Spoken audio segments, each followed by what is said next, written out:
Yo soy el telonero de Julián, entonces em, ya les voy a comentar unos detalles de por qué motivo, razón, aparece algunos trabajos alrededor de este tema de los materiales. Entonces, la propuesta de Julián fue colocar del problema de muchos cuerpos al modelamiento de materiales, una aproximación mediante teoría del funcional densidad aplicada específicamente a este material que le resultó interesante a Bismuth 2, Eleonor 3, al joven Julián. Bien, lo que cuadramos con Julián es muy sencillo. Yo quiero hacer como una justificación de por qué motivo eh, el problema de muchos cuerpos necesita sí o sí ser modelado desde un punto de vista físico-computacional, usando un poco digamos, del lenguaje. Entonces, el problema más general en el que se involucran los materiales, o mejor, la teoría más general que ataca el problema de los materiales, de hecho, es la QED, la electrodinámica cuántica.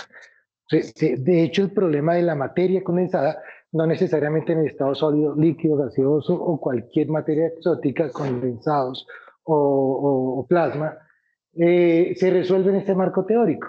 Lo que voy a presentar de manera sucinta, ya por cuestiones de tiempo, pero digamos que más adelante habrá segundas partes de esto, porque estos son acercamientos como a los primeros cálculos que ha hecho Julián.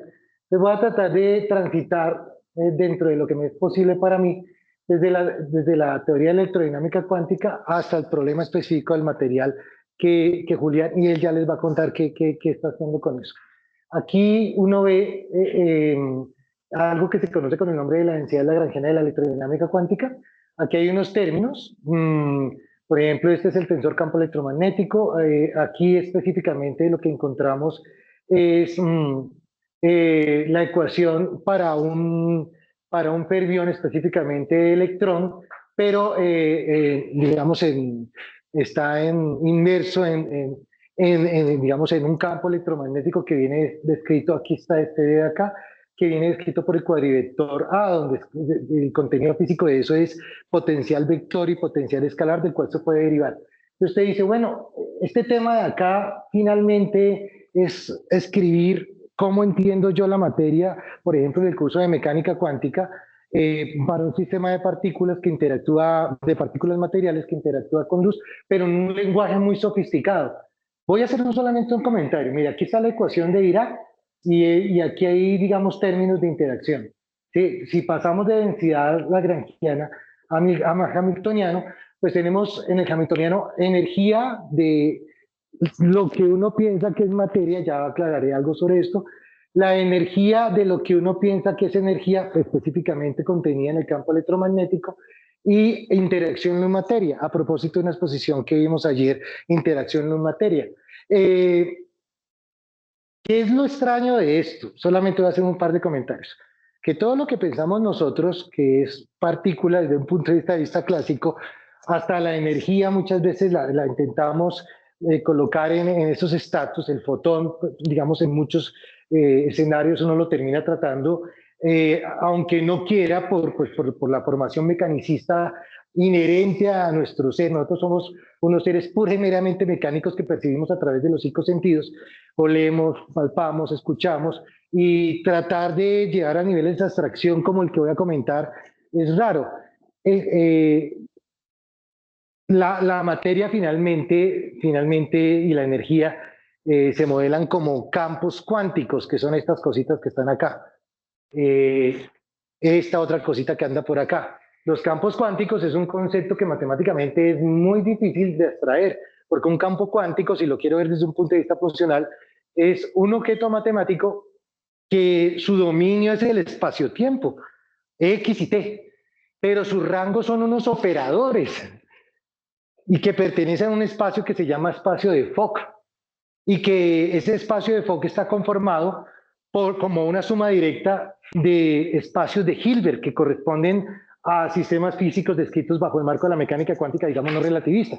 Entonces, todo el espacio-tiempo está lleno de algo que se llama campos fermiónicos o campos bosónicos. Y podemos pensarlo solamente como un comentario, así como suelto ahorita, porque, digamos, para darle alguna justificación a esta lámina, el campo cuántico fermiónico permea todo el universo, ¿sí? Y las excitaciones del mismo hacen que aparezcan los fermiones electrones. El campo bosónico permea todo el universo y digamos, a las excitaciones mismas del mismo hace que aparezcan los fotones. El campo bosónico es el éter, si se quiere hablar en esos términos. Es el medio donde habita el campo electromagnético. Pero esto contiene la misma información, escrito obviamente en unos términos matemáticos muy sofisticados, que la información que va a tener más abajo, si se quiere, o más arriba, mejor, es que eso no tiene exactamente que ver con la resolución de la escala, tiene que ver es con la energía. Los procesos que se dan acá se dan en mega electronvoltios, y la energía que usualmente uno le asocia a un cristal o un sólido cristalino como eso, la energía interna, digamos la energía de conformación de la celda unitaria, es del orden de uno o un par de electronvoltios. ¿Sí? La energía que uno asocia a un sistema físico que uno modela a nivel microescala utilizando dinámica molecular, por ejemplo una proteína, son décimas y centésimas, digamos en términos, milésimas de electronvoltios.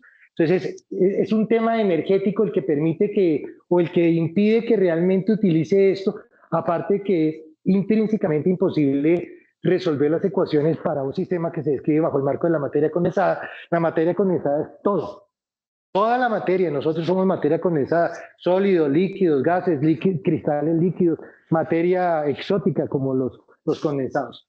Entonces, aquí hay cosas raras, las partículas no se conservan porque hay aniquilación y creación de partículas, hay procesos radiativos donde un electrón de pronto se convirtió en otro electrón y apareció un fotón, y cosas raras que uno normalmente no son las cosas que normalmente uno tenga previsto estudiar en un pregrado. Para eso hay una primera reducción, ¿listo? Y es pasar a segunda cuantización, pero manteniendo el concepto de campo cuántico, pero colocando la restricción de, fijemos el número de partículas, quitémonos de encima el problema de los procesos radiativos y quitemos el problema de la generación de pares, electrón y positrón, por ejemplo. ¿Listo? Entonces, es lo mismo que antes, pero se escribe en términos aquí sigue teniendo obviamente prevalencia los campos cuánticos. Esto sería teniendo en cuenta el spin y esto no teniendo en cuenta el spin. Y aquí, por ejemplo, esta es una suma sobre el continuo en el espacio de todos los hamiltonianos que se hacen corresponder a una partícula, y con eso construyo todas las partículas del sistema, ¿sí? Y también hay procesos acá de creación y destrucción, pero son finitos y generan partículas finitas. Aquí sigue existiendo, este es el término de interacción.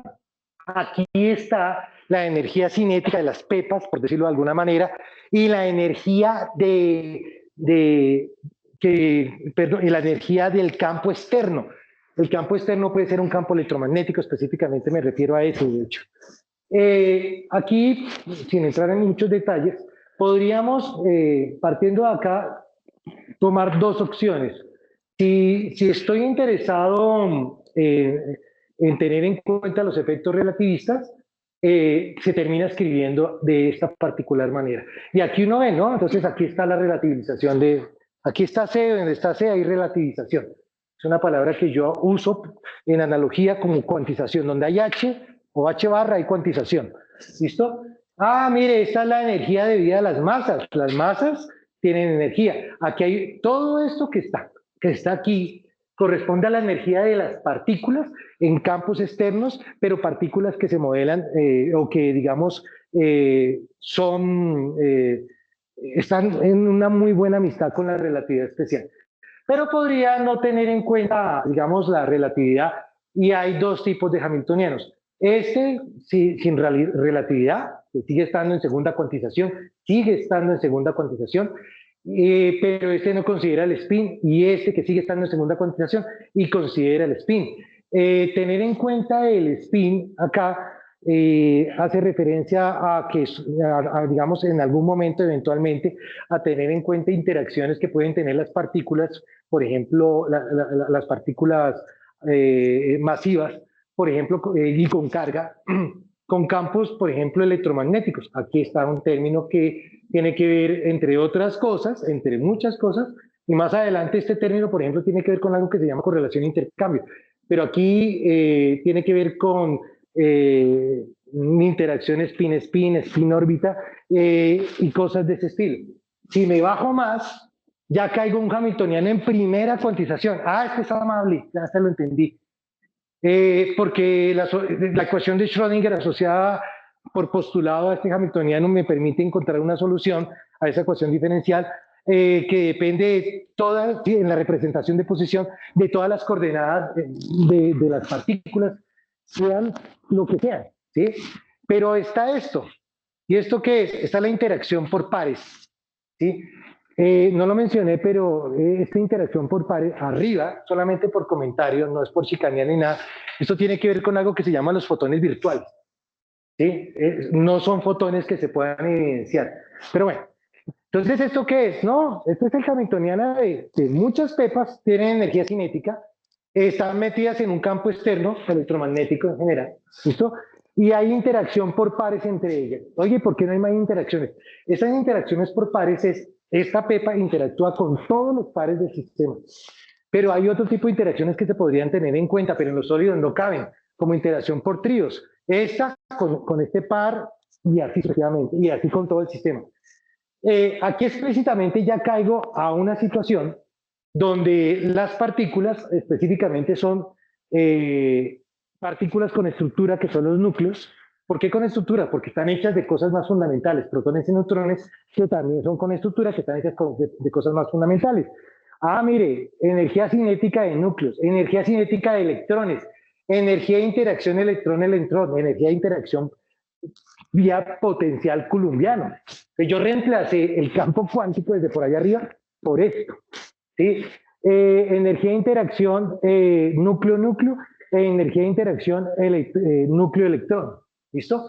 Y aquí ya estoy muy cerquita de, digamos, de llegar a poder, digamos, proponer un modelo para atacar una situación que es de interés aquí, por ejemplo, para el joven. Entonces, vienen un montón de aproximaciones, pues que no vienen para detallarse, solamente es como contar el cuento. Y la idea fundamental de esta primera aproximación, que se conoce con el nombre de aproximación adiabática y aproximación de Born o Oppenheimer, es, mire, a ese nivel energético, si la naturaleza fue capaz, por las razones que sea, digamos, hay un entorno que garantiza en esta Tierra que el oro a presión atmosférica, a temperatura ambiente, se presenta en estado que sólido, porque así lo definimos. Eso se llama sólido. El oro no se presenta como, por ejemplo, el mercurio. Las energías de conformación de estos materiales sólidos, todavía no ha entrado, no necesariamente tiene que ser un sólido cristalino, como les venía diciendo, son energías muy pequeñas comparativamente con las energías que se tienen en cuenta en otros procesos de materia, donde se tendrá que hacer uso de la forma más general de atacar el problema. La QED o tal vez QED en segunda cuantización, mochando ahí, por ejemplo, entre otras cosas, radiatividad y producción de pares. Entonces, aquí hay algo bien interesante. Ya, hay una idea muy interesante y la siguiente, mire, en el caso más favorable, bajo la suposición de, por ejemplo, que es posible crear en el laboratorio hidrógeno sólido, si se creara hidrógeno sólido, se haría con átomos de hidrógeno. No sé, por allá en los 2000 en España hubo digamos, un experimento que fue como medianamente sonado, donde había un tubo de ensayo muy, muy largo y había gas hidrógeno y técnicas de criogénica y presiones altísimas con dinamita y materiales súper duros para presionar el émbolo y lograron conseguir hidrógeno sólido durante tiempos muy pequeñitos, ¿sí? Del orden de los nanosegundos, pero fue suficiente para tomar medidas, ¿sí? Pero en ese caso específico, la masa del electrón es 1860 punta de veces más pequeña que la masa de ¿quién? Del núcleo del hidrógeno. Entonces, en los sólidos pasa eso. Y el hecho de que las masas tengan tal diferencia entre los electrones y núcleos de los sólidos y que las escalas de tiempo asociadas a los procesos propios sean muy diferentes porque los procesos en los cuales se mueve específicamente el núcleo se dan en tiempos muy pequeños comparativamente con los tiempos asociados o a las escalas de tiempo asociados a los procesos de los electrones. Esas ideas tan sencillas permitieron en su momento, por allá a finales de los años 20, a estos dos señores proponer, demostraron, es un artículo de hecho muy bonito, demostraron que si se hace esto, es posible que se desacoplen, que es posible escribir la onda de todo este sistema. La onda me refiero, eso es un concepto desafortunado, pero bueno, así es, me refiero a la solución de la ecuación de Schrödinger en la representación de posición. Se puede escribir como un producto de una función que depende solamente de las coordenadas de los núcleos por una función que depende de la coordenada de los núcleos y de quién, y de los electrones. Pero la otra función que depende de la coordenada de los electrones y los núcleos, las coordenadas de los núcleos eran como parámetros. Y demostraron que hay un desacople de los, digamos, de los grados de libertad nucleares de los grados de libertad electrónicos. Y eso hace, digamos, usando un poco el lenguaje, que el electrón se ajuste casi automáticamente al movimiento del electrón, que casi no existe. ¿Sí? Que casi no existe. Además de esto, la onda, la longitud de onda de Broglie, que en algunos textos la llaman longitud de onda térmica, es del orden de las, digamos, de las escalas espaciales donde habitan estos objetos. Por ejemplo, si es un sólido cristalino, la longitud de onda de Broglie asociada específicamente a los núcleos es del orden del parámetro de red del cristal, y eso hace que los efectos cuánticos sean despreciables, cosa que no sucede con la onda de Broglie asociada, digamos, a los electrones. Y a partir de esto, yo puedo convertir este problema, que es un problema de núcleos, electrones, núcleos interactuando con núcleos, electrones con electrones, electrones con núcleos, y un eventual potencial externo, en un problema de electrones que está metido, si se quiere, o está inmerso en unos núcleos que en primera aproximación se podrían modelar como núcleos clásicos. Ah, ok, y esos núcleos clásicos los voy a cambiar por un potencial. A eso es lo que más adelante le llaman pseudopotencial, de hecho. Entonces, terminamos quedando aquí, en ese problema. Y la primera solución es, porque todavía ha sido un problema completamente insoluble. Viene otra de estas ideas por allá también, Douglas Hartree y el señor Fock, proponen diferentes posibles soluciones. La primera solución es, bueno, la solución de la ecuación de onda de ese problema que ya es un problema electrónico, es un gas de electrones que está metido en un campo que es el que finalmente reemplazó a todos los núcleos.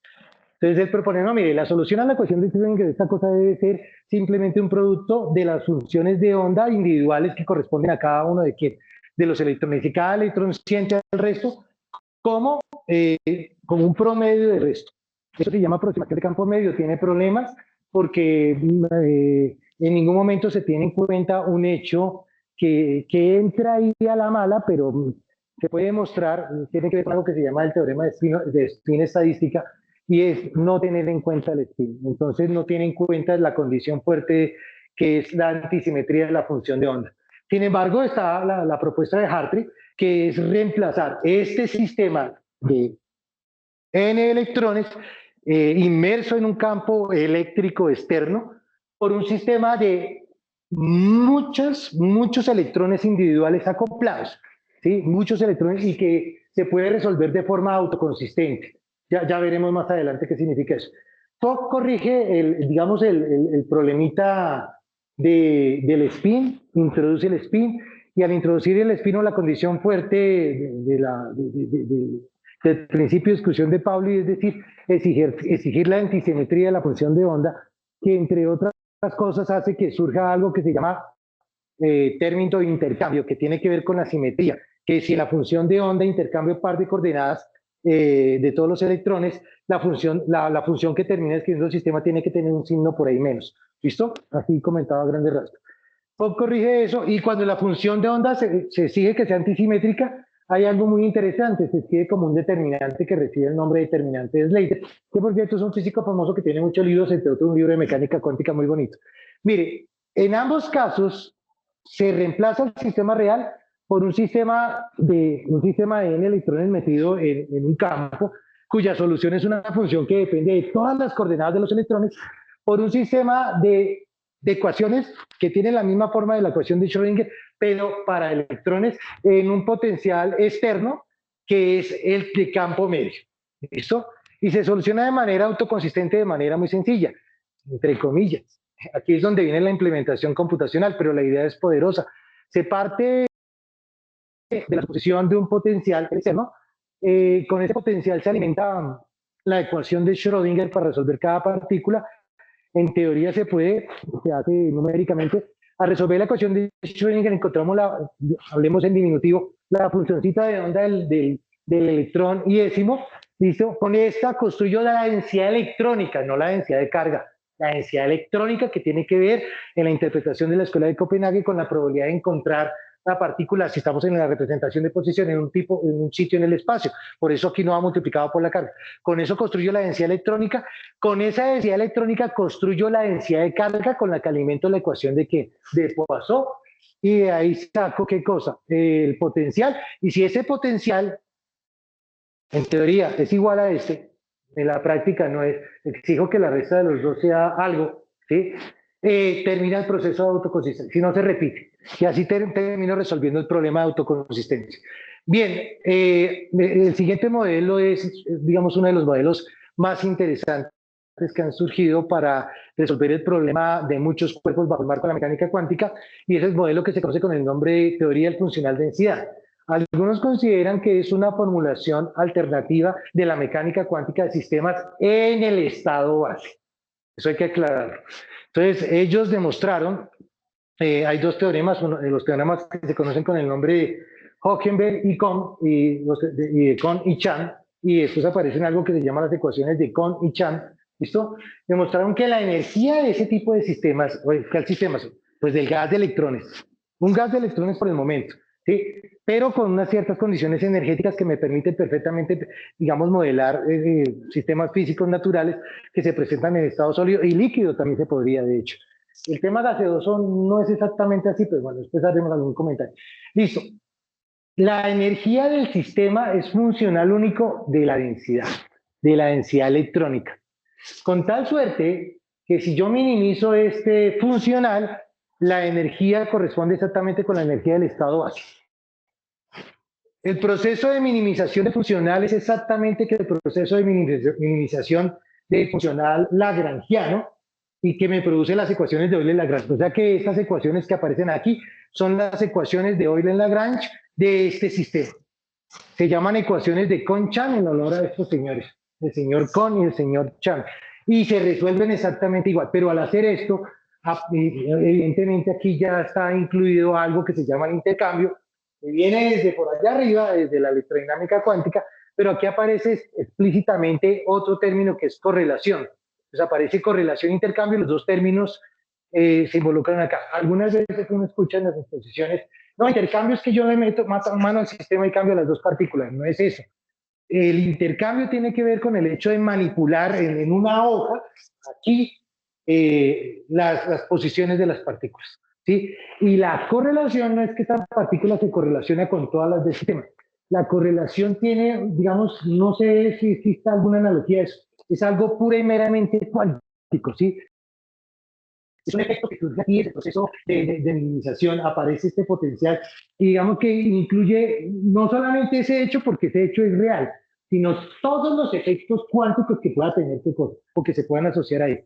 Todos los efectos. Yo lo llamo el error. Pero hay que sumar algo para que cuadren las cosas. Bien, eso también se resuelve de forma autoconsistente. Alimento, no sé, empiezo con un potencial, pero es que el potencial ahora, ¿quién es? El externo,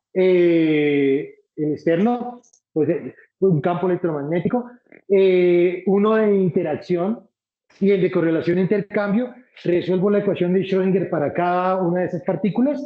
Después con eso que obtengo la función de onda, con eso construyo la densidad electrónica, después con esa construyo la densidad de carga, alimento la ecuación de Poisson y a resolver en teoría la ecuación de Poisson puedo encontrar qué cosa el potencial y dijo eso. Bien, entonces, ¿qué es interesante aquí? Lo interesante aquí es que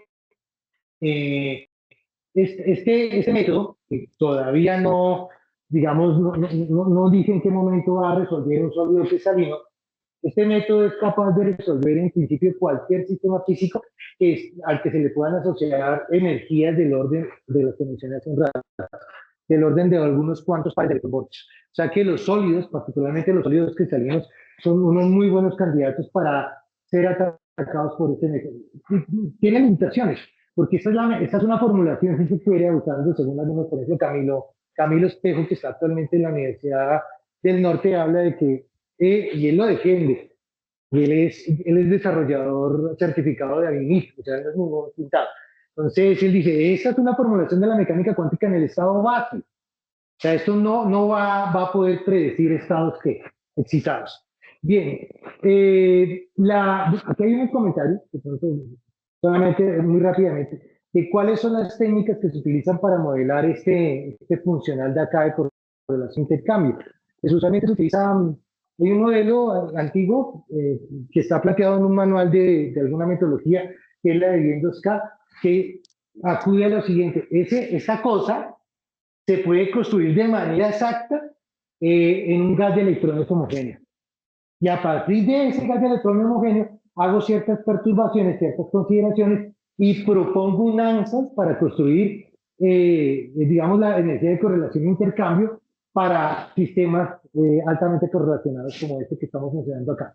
Listo. Entonces, se habla de la aproximación Local Density Approximation, que es la que mencioné. Sin embargo, hay otras aproximaciones donde ya incluyen términos de orden superior alrededor del punto. Pero bueno, esto seguramente en otro momento se comentará con más detalle. Bien, ahora sí, ¿dónde va a entrar la cosa cristalina? La cosa cristalina aparece porque la teoría funcional no dice que va a resolver cristales. La cosa cristalina aparece cuando exijo qué cosa, esta simetría. Si yo exijo esta simetría, hay algo absolutamente maravilloso que sucede acá. Aparece ya para darle casi en 5 minutos termino para que ya no me vaya a quedar colgado usted. Al exigir esa simetría tiene que ver con esto que el operador traslación y el operador hamiltoniano conmutan. Se puede construir el operador traslación. Nos estudiamos mecánica cuántica, pasamos de eso. Bien, el asunto es que al exigir esto, que es un modelo absolutamente válido para, vaya la redundancia, modelar el sólido cristalino. ¿Y dónde saca usted eso? La difracción de rayos X demuestra, con algo de imaginación, o sea, digamos, técnicas de microscopía y espectroscopía, entre otras la difracción, demuestra con algo de imaginación en esos mapas que la materia sólida cristalina es una unidad fundamental que se repite en todas las direcciones. Y la física contenida en una es la física de todo el sistema. Interesante aquí porque cuando hago esto, las soluciones de cada una de las ecuaciones físicas correspondientes a cada una de las partículas que se terminó de pasar por todo el sistema se escribe así. Entonces aparece una expresión exponencial compleja en términos de algo que es la K. Y la K que es, no pues la K es el espacio recíproco, es la transformada de Fourier del espacio directo. Y otra funcióncita que depende directamente del espacio directo. Entonces, esto es único, esto no aparece en ningún otro tipo. Le decía yo ahorita a Julián Laros, quizá por acá, decía Julián que este mismo modelo se puede replicar en otros sitios, finanzas, economía, y es idéntico, pero lo único que no aparece, digamos, de manera exacta, son cosas como esta, pero aparece en otro tipo. Ok, el asunto es el siguiente. Entonces, resuelvo la ecuación de Schrödinger exigiendo esta simetría, y al resolver la ecuación de Schrödinger exigiendo esta simetría, puedo encontrar los valores propios, esos que aparecían allá en las ecuaciones de Conchal, pero quedan en términos de K. Alguna vez me dice, si yo le hago la transformada de Fourier, esa pues no es posible hacerle la transformada de Fourier, esa función, a la que sí le puedo hacer la transformada de Fourier es a esta. ¿Sí? Y por más que uno intente y conceptúe que es posible encontrar una función de energía en un sólido cristalino en términos del espacio directo, no es posible por la naturaleza física del sistema físico objeto de estudio. Eso es algo muy interesante. Bien, voy a pasar rápido acá. Entonces, Las ecuaciones de Conchan, que eran estas, al exigir esto, quedan escritas así. Esto quedan escritas así. Y estas cositas que están acá, si yo logro encontrar esto, esas son unas relaciones de dispersión de energía en términos de las que hay, son las famosas diagramas de banda. Entonces aquí hago algunos comentarios.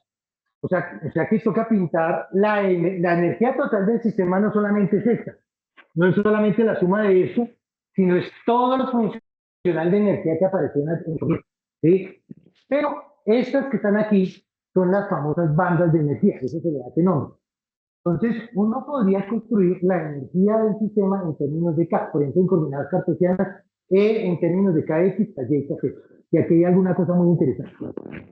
Si usted hace unos cortes muy particulares con superficies en ese espacio tetradimensional, usted va a encontrar esos mapas que ahorita le va a presentar Julián. Eso es como análogo, guardando las proporciones, a mapas de Poincaré. ¿Sí? Uno termina calculando estas cosas por unos particulares caminos allá en el espacio de las K. Los caminos pertenecen a E contra K, X, K, Y, K, Z. Eso pertenece, sino que se tendrá que hacer correctamente el corte. Lo que pasa es que esos caminos pertenecen a algo que se llama la transformada de Fourier de la celda unitaria, lo que se le conoce allá en el otro sitio como la zona de Brillouin o la celda de Digmer-Sykes en el espacio recíproco. Y cumple todas las simetrías, se trae todas las simetrías del otro lado. Entonces, háganle que usted lo que le haga y que cumpla la simetría, esos caminos se quedan quietos. Yo no noté, el camino se queda quieto. Y interesante porque mire toda la física que se puede sacar de esas bandas. Se puede sacar qué tipo de material es, si es un metal, si es un semimetal, si es un semiconductor, si es un superconductor. Se puede sacar el gas electrónico y con el gas electrónico, sea directo o indirecto, se pueden hacer consideraciones acerca de posibles aplicaciones, digamos, en la optoelectrónica específicamente. Bueno, no en la electrónica, porque estamos hablando también en conductores, simplemente. Masas efectivas que tienen que ver con la curvatura de las bandas. Las masas efectivas, la masa efectiva, pues es el nombre que se le da a la curvatura de la banda, porque la curvatura de la banda entre comillas, cumple como una ecuación de Newton. ¿Y eso qué información física me da? Me habla de cómo responden los electrones de un material cristalino frente a fuerzas externas. Se va a hablar de velocidad de grupo, de densidad de estado, superficie de propiedades de soporte, anisotropía electrónica, estados electrónicos, propiedades ópticas y bueno, estructura electrónica. Todo esto y más. Porque, por ejemplo, una charla que en este patrón de la física que Miguel exponía, el profesor le iba a preguntar, ¿y la temperatura qué, cómo es? Porque está en el estado base. Pero Leiva, que tiene un olfato muy fino con estos temas, él sabe que sí hay temperatura ahí, porque uno está trabajando con unas, que aunque DFT está en el estado base, pero donde usted resuelve toda la física, hay estructura. De la temperatura entra por la parte fonónica, la vibración. ¿Sí? De pronto no le comentan a uno eso. Y se puede construir la energía total, y en la energía total se puede sacar toda la termodinámica del material. Listo. Ya lo voy a dejar a usted, voy a hacer unos comentarios porque esta lámina ya digamos en otro momento. Porque un trabajo como estos, aquí hay una línea de materiales, aquí es la línea de modelamiento físico computacional, creo que la línea de materiales está obligada, es obligada. Tiene que ver estados sólidos, sí o sí, tiene que ver materiales, tiene que ver nanotecnología, usted, las computacionales, que anda como bien, este trabajo responde a esa expectativa, ¿sí? Yo quisiera decir que este trabajo tiene múltiples capas, no me refiero a la escala, porque este trabajo está ubicado en una escala espacial y en una escala temporal y en una escala energética. Y podemos estudiar este mismo material de arriba, sí, pero entonces si lo estudiamos arriba ya tendremos que utilizar otras técnicas, Monte Carlo, dinámica molecular, el material continuo, pues le hago ecuación diferencial y la resuelvo, no sé. Pero las capas a las que me refiero es que si yo comprendo la física que está detrás de esto, yo debería poderme sentar y construir códigos para, digamos, resolver esto. Sin embargo, ese no es ejecutivo. Hay, digamos, unas ciertas metodologías que llevan años construyendo y uno puede ser usuario de eso. Pero no son cajas negras, afortunadamente.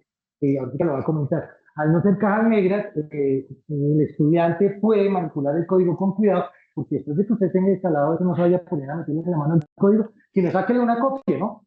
Usted le mete en la mano el código de data todo de esa vaina. Créame, ya lo he hecho por experiencia. Entonces, eso toca reinstalar y todo ese tema. Entonces, usted debería, al menos si en algún momento se interesa por trabajar en estos temas y va a hacer uso de una de esas cajas, que no la haga como una caja negra. Coger un solo script. Oiga, el script de inicio, solamente el que arranca y genera la simetría. Ese se hace un trabajo bien pesado como hablaba Carlos.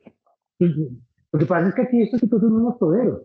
Entonces, no solamente estudia la teoría, no solamente se agarra puños allá con toda esa interpretación física, que es bien complicada, sino que aparte de eso tiene que configurar la máquina, que la librería de la transformada rápida de Fourier, que vamos a paralelizar ese programa en Windows que es una porquería para instalarse, eso es horrible, etcétera. Fuera de eso, tengo que aprender a entrar en los datos. Fuera de eso, tengo que aprender a manipular las listas de datos que ya tienen otra formación. Que a mí no me gusta cómo está pitando el Grace. Yo voy a hacer mi propio script en Python y voy a hacer unos scripts acá en Bash para automatizar. Listo. Fue como si eso fuera poco, recibo unos datos y ahora tengo que interpretar físicamente. Entonces ya es una cosa monstruosa. Y si aparte de eso yo digo, no, es que mi simulación corre 6 meses, pues estoy estallado. Y entonces, digamos, de hecho me estoy alejando mucho de un proceso, digamos, correcto y coherente de construcción de conocimiento desde abajo. ¿Listo? Pero bueno, así se dieron las cosas acá. Él está metido en un tema complicado, pues no una simulación tan larga como la que, no tan pesada como la de ustedes, pero ese es el tema, ¿no? No voy a hablar de la matriz DOPA, debilidades, oportunidades, fortalezas y amenazas. Lo hablaremos en otro momento, pero es mi recomendación para todos. Cada vez que usted enfrente un problema, construya su matriz roja, porque puede que usted esté metido en la grande y que esté tan desconectado de las realidades que lo que hace en lugar de acercarlo a la realidad y hacerle que sus expectativas se cumplan y generarle felicidad en un futuro, lo aleje. Eso es lo que gente claro sabe, que tiene la formación increíblemente grande y lamentablemente sufren porque no consiguen trabajo y no logran acomodar ese mundo de conocimiento con el que regresaron al país a las problemáticas del país. Y es problema. Sigan joven porque antes me comí 10 minutos más de lo que tenía. Entonces, bueno, entonces tenemos la línea de tiempo. En el segundo semestre de 2024, yo tengo mi primer acercamiento de FT. En ese semestre yo estaba viendo estado sólido con el profe John y el profe John ya tenía la idea de formar el semillero, así que él lleva pues todas las líneas, digamos, de investigación multiescala que podemos desarrollar en el semillero y a mí me interesa particularmente de FT. Durante ese semestre también estoy viendo mecánica cuántica 1 con el profe Henry y como trabajo final de mecánica cuántica 1, Henry nos pone a usar Quantum Expresso, que es de hecho uno de los software que utilizo actualmente para calcular los fonones de una celda de cloruro de sodio, de sal, básicamente. Digamos que en ese momento Quantum Expresso para mí era una caja negra, pues yo simplemente le introducía datos y sacaba la información que necesitaba y la graficaba, pero realmente no entendía qué estaba pasando. Entonces, gracias al acercamiento que tuve en ese semestre, el profe John me empezó pues a dar bibliografía, bueno, sí, para que leyera y entonces, digamos, tengo un semestre como de transición ahí y llega la clase de seminario de investigación donde pues uno ya plantea el trabajo de grado y pues allí ya como que se define, se estrecha más el gap de información que queremos atacar, ¿no? Entonces allí, pues digamos, es donde surge esto de trabajar con aislantes topológicos, que es lo que pues ahorita les voy a explicar más adelante. Y a razón de esto se producen dos participaciones en el Congreso Nacional de Física del año pasado, una en forma de charla, una en forma de póster, la forma de charla, la que es en forma de charla relacionado estrictamente con el trabajo de grado y la que es en póster de una tarea que me mandó a hacer el profe John, que de hecho después perfeccioné en la clase del profe Vasco en desarrollo de software, que es hacer, pues basado en un artículo del año 2009, a crear un software que haga DFT de manera muy básica para un oscilador armónico, básicamente. Entonces eso fue lo que yo llevé allí. Ya pasamos pues a la construcción de la propuesta de trabajo de grado y pues también a las pruebas de la viabilidad del tiempo y los recursos de cómputo. Es importante ver esto porque, digamos, obviamente tenemos un tiempo limitado para desarrollar la tarea y también necesitamos recursos de cómputo para desarrollarla.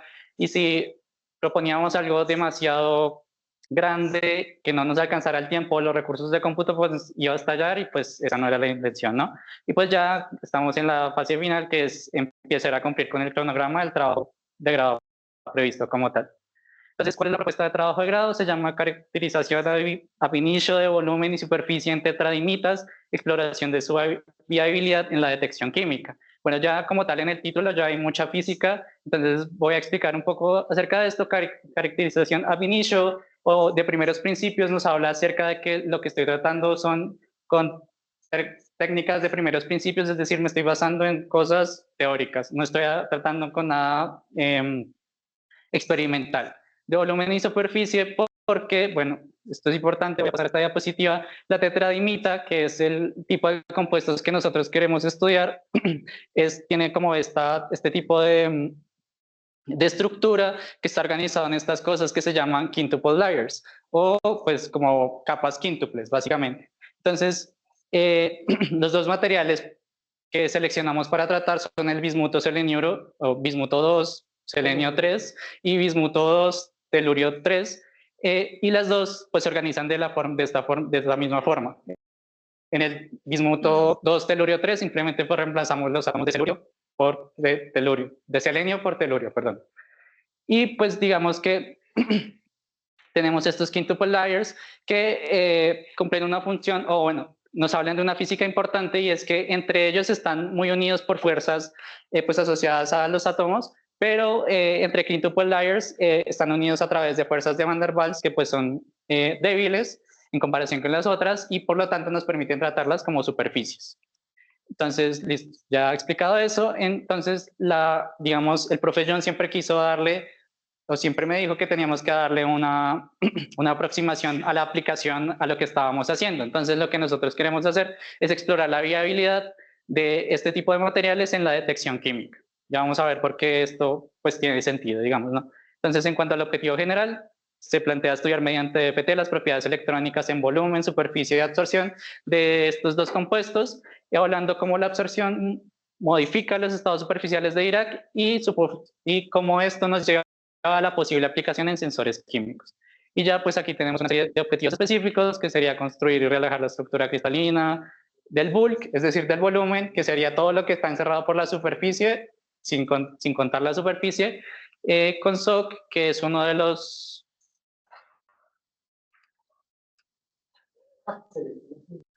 ¿Lo apagué? Ya.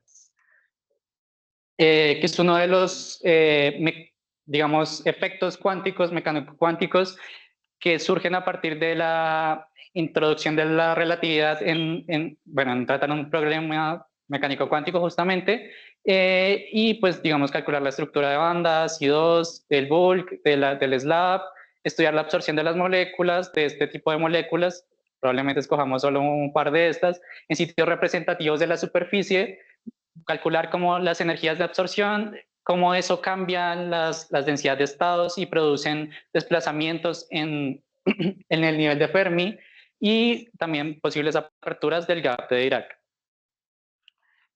Comparar la respuesta electrónica a través de la estructura de bandas, discutir aplicaciones para sensores químicos basados en superficies de Dirac, y este objetivo específico que este último es bastante importante, que es establecer un flujo de cálculo reproducible desde el bulk hasta absorción. Es decir, ver cómo yo, dando pasos, digamos, pequeños, puedo ir desde descargar la estructura simplemente accediendo a una base de datos hasta ya llegar finalmente a decir si esto sirve para hacer absorción. Entonces, ya les hablé de esto, entonces voy a hablarles particularmente de qué es un aislante topológico. Entonces, como bien dijo el profe John, digamos que hay un tipo de clasificación que podemos tratar para los materiales, que lo dividen en conductor, semiconductor y aislante. Entonces, un conductor, pues la banda de conducción y la banda de valencia están traslapadas. En este caso tenemos la energía electrónica en este eje, lo que nos quiere decir que la banda de valencia, los electrones que están en la banda de valencia no tienen que, digamos, hacer un esfuerzo energético, no tienen que recibir un impulso energético para pasar a la banda de conducción. Luego tenemos los semiconductores, en donde pues ya tenemos un gap, una brecha entre la banda de valencia y la banda de conducción, y finalmente tenemos los aislantes, que tienen un gap aún más grande y por ende necesitan una energía mayor por lo que pues digamos que se consideran aislantes, ¿no? Entonces es interesante pensar pues que solo hay estas divisiones, pero también podríamos pensar que hay una forma de unir dos de estas, digamos, dos de estos tipos de materiales, y justamente eso es un aislante topológico.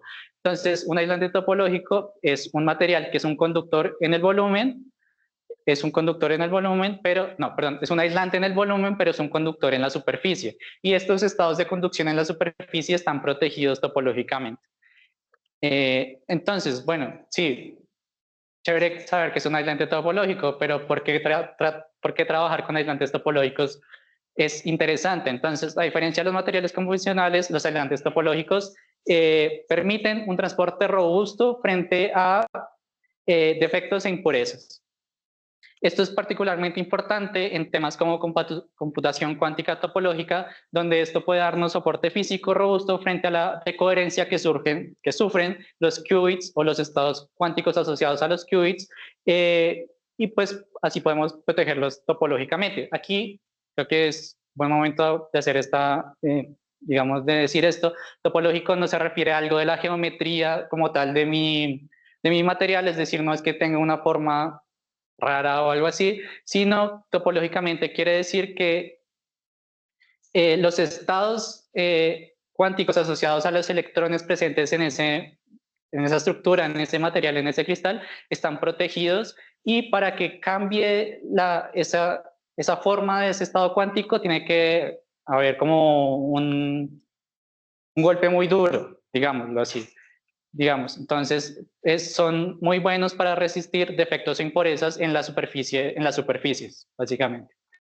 Esto también nos ayuda con aplicaciones en espintrónica y en sensores cuánticos, que justamente, pues digamos aquí podríamos meter la aplicación que nosotros queremos, que es hacer un sensor que haga detección química. Bueno, digamos que esto ya habla el profe. También es interesante hablar de los invariantes topológicos, que simplemente son etiquetas con los que vamos a caracterizar nuestros materiales o las fases de la materia de las que, pues, a las que corresponden nuestros materiales. Entonces tenemos el invariante Z y el invariante Z2, pues que simplemente son como etiquetas de decir, si esto es topológicamente trivial o no es, o es topológicamente no trivial, que es lo que nos interesa, es decir, nos interesan materiales que tengan el número Z2 igual a 1. Y bueno, obviamente asociado a esto hay mucha física detrás, pero no creo que tenga tiempo para, digamos, describirla. Y algo en lo que sí me quiero centrar es en el acoplamiento spin-órbita. Entonces, digamos que podemos decir que los aislantes topológicos caen dentro de una familia que son los materiales topológicos, y a la vez los materiales topológicos caen dentro de otra familia que serían los materiales cuánticos. ¿Por qué materiales cuánticos? Porque las propiedades macroscópicas que exhiben vienen de fenómenos puramente cuánticos, como coherencia o pues que es el que nos importa en este caso, el acoplamiento spin-órbita. Entonces, dado que estamos tratando pues un sistema mecánico cuántico relativista, aparece el spin y surge un acoplamiento entre el spin del electrón y la órbita que describe este mismo. Entonces, esto es lo importante en la formación de fases topológicas, y es algo que vamos a tener que tener muy en cuenta en el momento de hacer pues nuestras simulaciones. Básicamente lo que hace esto es modificar la estructura electrónica, y lo que hace pues es provocar una inversión de bandas en el punto gamma, que es el punto central de la zona de Bridge-Rad, de la que el profe John ya habló anteriormente. Entonces, bueno, digamos que ya revisado esto, podemos hablar del cronograma. Esto está, digamos que eso está dado en meses, 1 o 2 meses, del mes 2 al 3, así. Digamos que nosotros en este momento estamos entre aquí y aquí. Espero ya la próxima semana pasar aquí a la construcción del slab y ya poder pues hacer el análisis de superficie de Dirac, y ya con eso pasar a la absorción de la molécula, y pues finalmente ya pues lo que lleva consigo pues la monografía, que es pues la comparación, la discusión y la redacción final del documento. Como mencionó el profe, este trabajo es de carácter multicapa, no multiescala, sino multicapa. Entonces, hay muchas capas de las cosas que, digamos, que he tenido que hacer, ir aprendiendo, ir desarrollando algunas habilidades relacionadas, por ejemplo, con infraestructura computacional, obviamente aquí muy apoyado en la línea de física computacional de la carrera, relacionada pues con todo el tema de paralelización, pues de uso también de algunos software o bueno, de lenguajes de programación como Python o C++, digamos también la implementación numérica, Quantum Expresso y Bien2K, que son los dos software que utilizo, todos los, también los scripts que hemos desarrollado tanto para la clase del profe Vasco, desarrollo de software, como para lo que llega al Congreso. Y pues también la parte de instalar, digamos, Quantum Expresso no es tan difícil de instalar, pero bien 2K sí es un poquito fastidioso. La interpretación o el modelo físico-matemático en el que se sustenta esto, que es de hecho toda la parte, excepto, digamos, yo no he revisado la parte de electrodinámica cuántica, pero sí todo lo demás que mencionó el profe John, el resultado de los análisis, pues que implica también generar algunas gráficas a partir de los resultados que nos botan estos software, porque pues, digamos, y con esto lo hacemos con Python, con Matplotlib, creo que es la forma más sencilla de hacerlo. Por ejemplo, graficar bandas o densidad de estados, que es algo que les voy a mostrar ahorita. Y finalmente, pues la interpretación física de estos resultados y las aplicaciones que pueden derivar de ellos. En cuanto a las herramientas computacionales, tenemos, digamos, varios también conjuntos de herramientas computacionales, algunas relacionadas con el cálculo electrónico, que son pues las principales del trabajo como tal, como cuando de visualización, como aquí está de selección de KPad, que es, bueno, más adelante creo que es más pertinente explicar esto, que también sirve XKaizen, pero hay algo también muy interesante que es el CKPad, que es un software que da Materials Cloud que sirve para escoger el camino correcto en la zona de brillo para hacer mi análisis de estructura electrónica. Y pues también las bases de datos donde están reportadas todas las estructuras. Obviamente yo no comienzo a adivinar dónde están los átomos en la celda, sino que ya está reportado y pues a partir de esto poder desarrollando todo el demás trabajo. Entonces, ¿cómo es el flujo de trabajo? En cuanto a la construcción del sistema, pues entonces usamos las bases de datos, aquí obtenemos los parámetros de red iniciales y con esto podemos construir el bulk o el slab. Aquí hay pues un pantallazo de lo que es Materials Project y con en la parte de la visualización nos ayudan XKaizen o esto. Entonces aquí también podemos hacer la validación geométrica de que lo que nosotros construimos realmente es lo que nosotros queremos construir y también podemos identificar, digamos, las superficies u otras cosas del sistema. En cuanto al cálculo electrónico, pues también, como les menciono, es importante describir bien el camino por el que vamos a ir en la zona de brillo. Entonces, esta página, bueno, yo se las iba a mostrar, pero no sé si sea oportuno. Es esta. Entonces, aquí ya yo introduje el archivo de entrada de Quantum Expresso. Aquí me deja escoger entre varios tipos de archivo y entonces yo le voy a dar a calcular mi estructura. Entonces, él lo que va a hacer es esto. Me va a mostrar la zona de brillo asociada a mi estructura cristalina, toda la parte de la estructura pues en la zona, digamos, física real, y me va a decir así, el camino que usted debe recorrer en la zona de brillo es este. ¿Por qué es importante definir bien el camino que yo quiero recorrer? Porque toda asociada a cada una de las celdas de Bravais, que es la forma en la que nosotros clasificamos los sólidos cristalinos, hay un camino como sugerido en el que vamos a tener la capacidad de extraer la máxima cantidad de física que podemos extraer, básicamente. Bueno, volviendo aquí ya, entonces tenemos pues también cálculo de FT y postprocesamiento, que pues es ya la parte, digamos, central, la que consume más tiempo con Quantum Expresso y Bien 2K, que nos permiten hacer cálculos autoconsistentes y no autoconsistentes, y pues también cosas que ya se consideran postprocesamiento, como el cálculo de bandas electrónicas o la densidad de estados.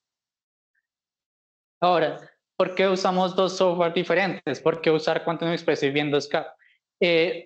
Digamos que entre todos los software que hay, escogimos estos dos.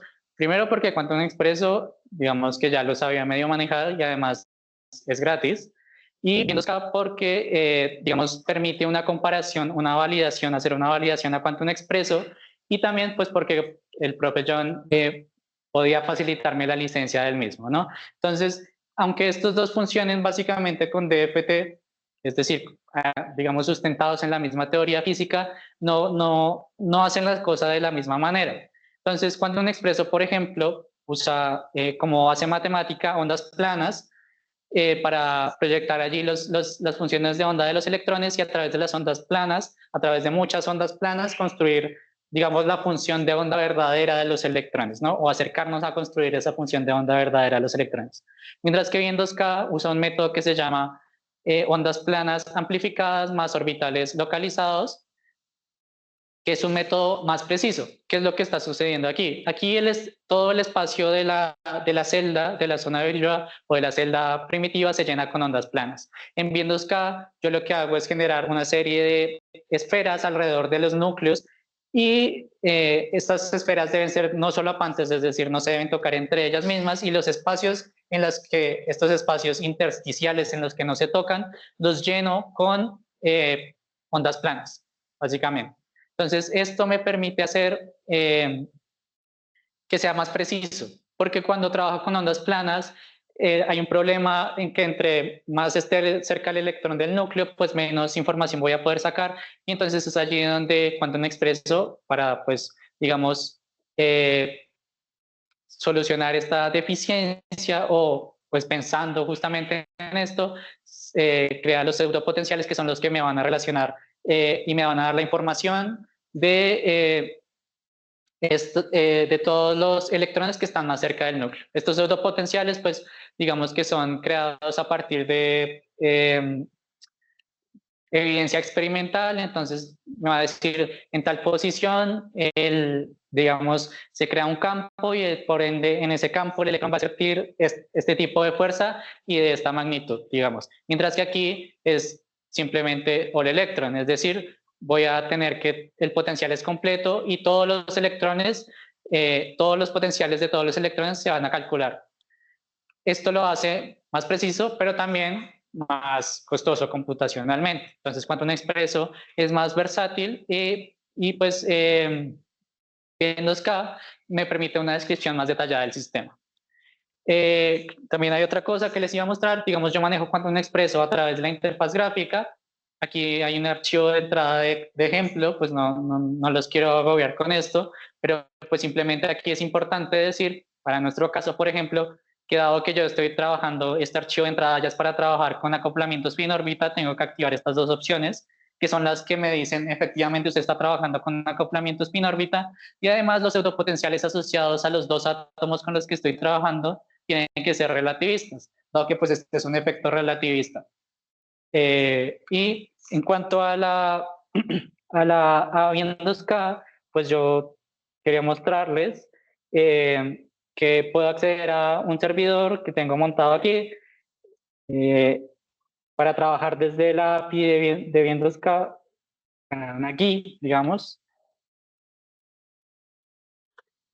Entonces, aquí ya lo tengo cargado. Esto no es para el material que estamos trabajando, pero pues se los voy a mostrar como ejemplo de qué es lo que se puede hacer con Wien2K aquí. Y entonces, por ejemplo, aquí tenemos la parte de la generación de estructuras, donde yo le voy a decir el grupo espacial asociado a mi estructura es esta, los parámetros de red son estos, las posiciones de los átomos son tales, y a partir de esto puedo correr el cálculo autoconsistente y también hacer, por ejemplo, la optimización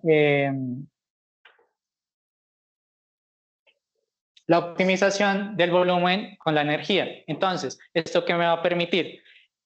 Digamos que hacer esto tiene un interés práctico cuando quiero hablar de la termodinámica de mi sistema. ¿Por qué? Porque esto me lleva directamente a caer en la ecuación de estado de Birch-Murnaghan y la ecuación de estado de Murnaghan. Y estas dos ecuaciones me van a dar, a través de estas dos ecuaciones, puedo sacar toda la termodinámica a nivel macroscópico de mi estructura. Digamos que este no es un objetivo como tal del trabajo, pero es interesante y pues también se los quería mostrar. Aquí también pues digamos podemos hacer toda la parte de densidad de estados, que pues esta gráfica me la genera el mismo Wien2K, que pues lo que me está diciendo es, bueno, esta es la energía, entonces para tal valor de energía tengo tal cantidad de estados asociado a ese valor de energía. Y también bandas, pero pues eso ya se los voy a mostrar dentro de la presentación. Entonces, ya pasando, digamos, a los resultados que tenemos como tal del análisis de nuestro sistema, esto es hecho en Python, pues a partir de los datos que nos da Quantum Expresso cuando hacemos todas estas y corremos todos estos códigos, y entonces vamos a tener la densidad de estados proyectada. ¿Qué es lo que me está diciendo aquí? Bueno, de nuevo, aquí es la cantidad de estados total por valor de energía, y pues digamos que la total es la negra y la estamos discriminando por orbitales, por cada uno de los orbitales asociados a los dos átomos que estamos trabajando. Entonces aquí podemos ver, por ejemplo, que en esta región, cerca de la energía de Fermi, que es la energía del nivel ocupado más alto, digamos, vemos que la mayor contribución está en los orbitales S del selenio. Y aquí, por ejemplo, el contrario, está la mayor contribución está en los orbitales S del bismuto. Entonces, esto nos da información acerca del sistema, y la mayor parte de la información, digamos, que nos interesa o que puede ser de utilidad, la vamos a sacar de la estructura de bandas. Esto también se hace, digamos, con un tipo específico de archivo de Quantum Expresso, que es el bands, y pues también lo hago en Python. Y entonces, siguiendo el camino que me recomendó seguir CKPath, y que pude, digamos, relacionar también usando XKryzen, puedo ver cómo se comportan las bandas a través de este camino en la zona de brillo. ¿Qué representa cada una de estas bandas? Bueno, no es que cada una de estas bandas sea un electrón y que sigan este camino, sino que más bien cada una de estas bandas, digamos, para explicarlo mejor, podríamos sentarnos en un punto del camino, en el espacio recíproco, en el espacio de las K, y decir que para ese punto hay asociados muchos valores de energía.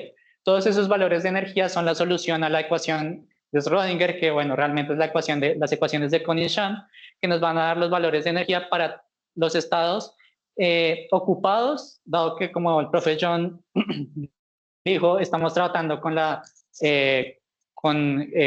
estructura cristalina a temperatura igual a 0 Kelvin, pues en este estado los estados ocupados van a ser los que están por abajo de la energía de Fermi, que pues lo movemos para que sea 0, y los estados de arriba son los estados que están desocupados, pero que pertenecen a la banda de conducción. Entonces ustedes pueden ver aquí lo más importante al analizar estas estructuras de bandas es centrarnos en los puntos gamma, que son los puntos centrales de la zona de brillo.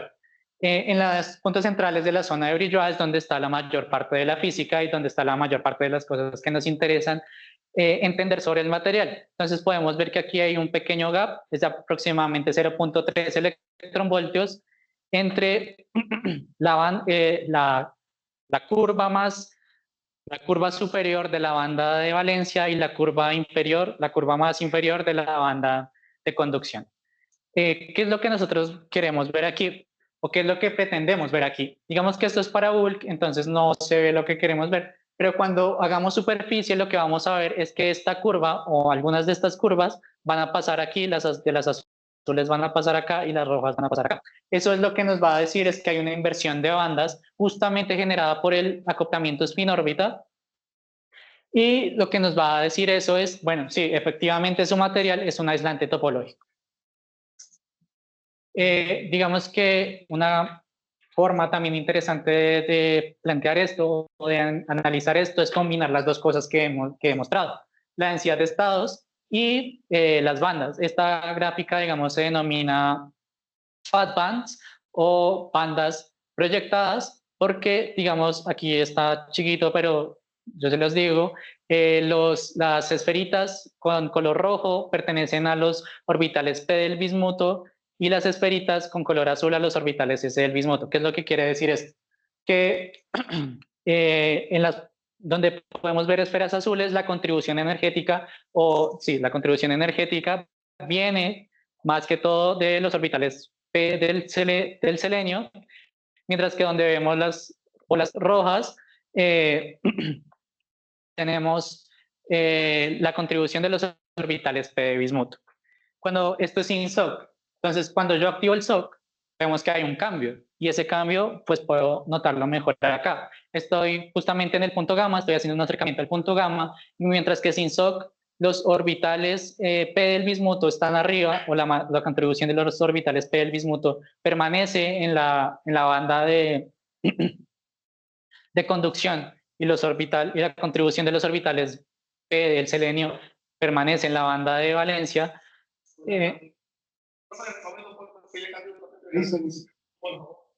Cuando activamos el SOC, que es la imagen de la derecha, vamos a ver que se invierte esto. Entonces esto ya es como la primera pista de que justamente estamos yendo en el camino correcto, de que efectivamente cuando hagamos no bulk, sino superficie, y hagamos, digamos, apilemos 6 quintuple layers, que es la forma en la que se estructuran estos cristales, vamos a ver que esta banda va a pasar acá y esta banda va a subir acá, y entonces vamos a tener un cono de Dirac justamente en el punto gamma de la estructura de bandas o de la zona de brillo, y esto nos va a decir, usted está trabajando con un aislante topológico. Bueno, esto es básicamente lo que les estaba diciendo, y ya, eso sería todo. Muchas gracias.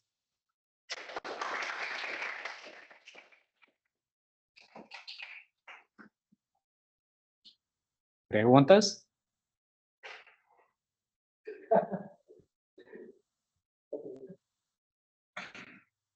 En los objetivos que estás planteando el inicio del trabajo de la construcción, la relajación de la estructura. No me queda claro qué es esto de la relajación de la estructura y qué tiene hacer. Ok, sí, creo que no mencioné esto. Entonces, digamos, nosotros tenemos una estructura que es la que pues, podemos obtener de las bases de datos, ¿no? Y eso nos dice que las posiciones atómicas están pues los átomos están en determinadas posiciones atómicas y relacionadas por determinados vectores, bajo una, digamos, red de Bravais asociada a la estructura cristalina que estoy tratando.